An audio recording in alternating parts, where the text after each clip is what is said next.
Президент Садыр Жапаровду өкмөт башчылыкка бекитүү токтомун артка кайтарат. Президент Сооронбай Жээнбеков 13 октябрда Садыр Жапаров менен жолугушту. Жолугушууда өлкөдөгү азыркы коомдук саясий кырдаал талкууланганын өлкө башчынын басма сөз кызматы кабарлады. Мамлекет башчысы өлкө өкмөтүнүн түзүмү менен курамын аныктоо программасын бекитүү тууралуу парламенттин токтомуна өз позициясын билдирип, токтомду кайрадан жогорку кеңешке кайтараарын белгилеген.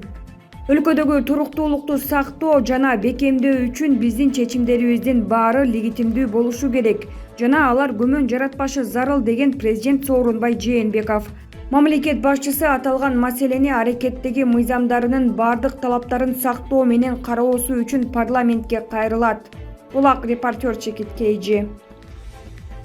Канатбек Исаев. Президентибизди колдоп кыска мөөнөттө туруктуу мамлекетти түзөбүз. 13 октябрдагы парламенттин биргелешкен тармактык комитетинин жыйынында жогорку кеңештин төрагасын шайлоо маселеси каралды. Жыйында Кыргызстан парламенттик фракциясы төрагалык кызмат ордуна Исаев Канатбек Кедейкановичтин талапкерлигин жактырылды. Президентибизди колдоп кыска мөөнөттө туруктуу мамлекетти түзөбүз. Парламент өткөн кеткен окуялардан сабак алып, эмне себептен бул окуялар чыкканына карап, мыйзамдарды өзгөртүүгө жетишебиз. Бирдиктүү саясат жүргүзүп, баарыңарга адилет кылыс мамиле кылам деген сөз берем. Башкысы мамлекетте туруктуулук орнотуубуз зарыл, деди Канат Исаев. Эске салсак, эл өкүлү Каныбек Иманалиев Канатбек Исаевдин талапкерлигин колдой турганын айтып, кесиптештерин бир добуштан шайлап берүүгө чакырды. СДПК парламенттик фракциясынын лидери Иса Өмүркулов да ушул күндөрдө өлкө башынан оор учурларды өткөргөнүн белгилеп, саясий каачылыктан ылдамыраак чыгуу үчүн бир жакадан баш, бир жеңден кол чыгаруу керектигине токтолду. Булак Назар Ньюс Чекит Кейжи. Алтынбек Сулайманов. Шайлоо босогосун 3%га түшүрүп, күрөөнү азайтуу керек. Кайра шайлоо өткөрүүнүн алдында мыйзам менен шайлоо босогосун 3%га түшүрүп, күрөөнүн өлчөмүн азайтуу керек. Бул тууралуу жогорку кеңештин депутаты, Бирбол фракциясынын лидери Алтынбек Сулайманов аларча мамлекеттик резиденциясында өтүп жаткан парламенттин кезексиз жыйынында айтты. Эл өкүлү кайра шайлоо өткөрүү убактысын мыйзам чегинде 6 ноябрдан кечиктирбей белгилөө керектигин жаңы шайланган төрагага эскерип өттү. Өлкөдөгү толкундоо шайлоонун жыйынтыгына болгон нааразычылыктан улам келип чыкты. Ошол учурда 30 миңден ашык адам аянтка чыгып, шайлоону жокко чыгаруу жана жаңы шайлоо өткөрүү боюнча бир гана талап койгон. Бирок муну эч ким уккан эмес. Биз эртең жаңы мыйзамды даярдайбыз. Сиз депутаттарды жыйнап берүүңүз керек. Мыйзам долбоорунда 3 гана маанилүү маселе камтылат. Форма 2 менен добуш берүүнү жок кылуу, шайлоо босогосун 3%га чейин түшүрүү жана шайлоо күрөөсүнүн өлчөмүн ылдыйлатуу. Бул менин талабым эмес, элдин талабы. Бардык партияларга эркин атаандашууну камсыз кылып бериңиз, деп кайрылды Алтынбек Сулайманов жаңы төрагага. Булак репортер Чекит Кейжи. Жогорку кеңештин жыйынында Эльвира Сурабалдыева сөз сүйлөп баштаганда көп депутаттар залдан чыгып кетишти. 13 октябрда жогорку кеңештин кезексиз сессиясында депутат Эльвира Сурабалдыева сүйлөп жатканда анын бир нече кесиптештери залдан чыгып кетишти. Залдан негизинен 4 октябрдагы шайлоого Биримдик жана Мекеним Кыргызстан партияларынын атынан катышкан талапкерлер чыгып кетишти. Урматтуу деп айтайын деп, урматтуу деген сөзгө тилим келбей жатат. Коллегалар, 5 октябрда Ала Тоо аянтына 20 миң кыргызстандык келди. Арасынан 90% жаштар. Ошол жаштар 4 октябрда өткөн шайлоонун жыйынтыктарына ачуусу келип, нааразы болуп аянтка чыгышты, деди депутат. Ал спикер Канат Исаевден 5 октябрдагы башаламандыкта жабыркагандарга жардам көрсөтүүнү, төрага фондунан дарыланууга жана операцияга акча бөлүп берүүнү суранды. Ал залдан чыгып кетип бараткан депутаттарды көрүп, ачуу чындыкты угам деген депутаттарыбыз качып баратат окшойт. Качпай муну аягына чейин уксаңыздар болмок, деди. Булак Кыргыз Today Чекит.org. Мадумаров. Президентти азыр кызматтан кетүүгө чакыргандар өлкөнү коркунучка кептейт. Бүтүн Кыргызстан партиясынын лидери Адахан Мадумаров 12 октябрда Азаттык менен болгон маегинде президент Жээнбековду азыр кызматтан кетүүгө чакыргандар өлкөнү коркунучка кептейт деп билдирди. Ал белгилегендей учурда саясатчылар кандайдыр бир талап коюудан мурда өлкөдөгү кырдаалды эске алып салмакташы керек. Саясатчылардан жападан жалгыз президентти тааныбаган Мадумаров болгон. Аны мен коргогум келбейт. Мага өлкө, эл, мамлекет керек. Ал мен тааныбаган президент. Бирок бүгүнкү кырдаалды ал кишиден башка эч ким жөнгө сала албайт. Ошондуктан президентти 3 күндө, 5 күндө кетиши керек дегендер өлкөнү аябагандай коркунучка салууда. Орус саясатчылары бекеринен мамлекеттүүлүгүн жоготуп алуу алдында деп айткан жок, деди саясатчы.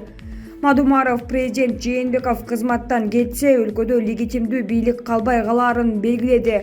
Саясатчы ошондой эле 6-чакырылыштагы жогорку кеңештин мөөнөтү 2 аптадан соң бүтөөрүн билдирип, ошого чейин өлкөдө толук мыйзамдуулукту орнотууга чакырды.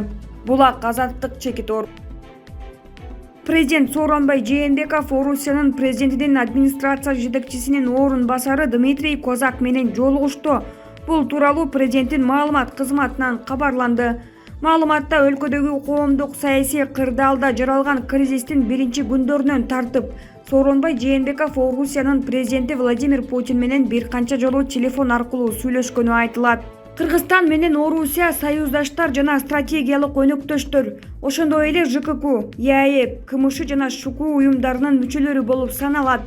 Орусия тарап кырдаал түзүлгөндөн баштап тынчсыздануусун билдирген жана абалды жөнгө салуу боюнча өздөрүнүн жардамын сунушташкан деп айтылат маалыматта. Ошондой эле Сооронбай Жээнбеков Владимир Путиндин тапшырмасы менен Кыргызстанга келген орус президентинин администрация жетекчисинин орун басары Дмитрий Козак менен жолугушканы айтылат. Жолугушууга Садыр Жапаров дагы катышкан. Булак медиа чекиткейжи. Жылдыз Мусабекова. Текебаев жазган Конституцияны алмаштырып, бир мандаттуу округдардан шайлоого өтүшүбүз керек. Антпесе чимкилик, сабатсыз манкалар келе берет экен. Бул тууралуу Facebook баракчасына Жылдыз Мусабекова билдирди. Резиденцияда жыйындан кетип бара жатабыз. Мен сунушумду билгиздим. Партия кандайдыр бир топтордун бизнеси экен. Орундарды сатып элди бөлөт экен. Бир округду шайлоо болгон кезде бир райондон 4-5 гана азаматыбыз чыга турган болсо, азыр сиздер айткандай чимкириге акканы деле, 36 тамганы билбегени деле, баарыбыз депутат болобуз деп чыгып, бир айыл 40ка бөлүнгөн учурга кептелдик. Ошон үчүн бир мандаттуу округдагы шайлоо деген маселени алып келишибиз керек. Ал үчүн Текебаев жазган Конституцияны түп тамырынан өзгөртүп, ошол нерсеге кыргыз эли туруп беришиңиздер керек, деди Мусабекова. Булак Кыргыз Today Чекит.org. Аида Касмалиева. 3 күндөн бери үйүңө келип өрттөп кетебиз, талкалайбыз, сени зордуктайбыз деген коркутуулар болуп жатат. Садыр Жапаровдун тарапташтары мен силерден коркпойм. 13 октябрда аларча мамлекеттик резиденциясында өткөн жогорку кеңештин кезексиз жыйынынын соңунда вице-спикер Аида Касмалиева акыркы күндөрү көпчүлүк өзүнүн чыныгы жүзүн көрсөткөнүн, бийлик үчүн ким кандай жолго бараары белгилүү болгонун билдирди. Акыркы жумада жогорку кеңеште 2 эркек бар экен. Строкова жана Касмалиева деп окуп калдым. Строкова экөөбүз эркек болгонубузга сыймыктанам. Себеби ушунчалык оор күндөр болду. Мени 3 күндөн бери үйүңө келип өрттөп кетебиз, сени талкалайбыз, сени зордуктайбыз деген коркутуулар болуп жатат. Урматтуу Садыр Жапаровдун тарапташтары. Садыр Жапаров премьер-министр болсун, ал татыктуу, бирок легитимдүү болсун. Ага эч ким каршылык көрсөтпөйт. Үйүңдү өрттөйбүз, зордуктайбыз, үй бүлөңдү жок кылабыз деп коркуткан ОПГ мүчөлөрү. Мен ушул күндөрү УКТнын мүчөлөрү менен жалгыз күрөштүм. Токтотуңуздар ушуну. Кудайга шүгүр, ушул күнгө жеттик. Президентибиз, спикерибиз бар. Эми премьер-министр келип легитимдүү премьер-министр болсун. Мени коркутканды токтотуңуздар. Мен силерден коркпойм, деди Аида Касмалиева. Залда отурган депутаттар вице-спикерди колдоп кол чабышты. Булак Кыргыз Today Чекит.org. Садыр Жапаровдун колдоочулары кайрадан митингге чогулушат. Соц тармактарда Садыр Жапаровду колдогон катмар курч чакырыктарды жасашып, бүгүн саат 12:00 эски аянтка чогулууну жар салышууда. Кайрадан митинг. Тарапташтары Садыр Жапаровдун премьер-министрлик кызматы создугуусуна жана парламент депутаттарынын баш көтөргөнүнө нааразы болушууда. Интернет желесинде группаларда миңдеген лайк, колдогон комментарийлер жазылып атат. сыягы олуттуу тобокелчилик жаралчудай. Булак арыба чекит кейжи.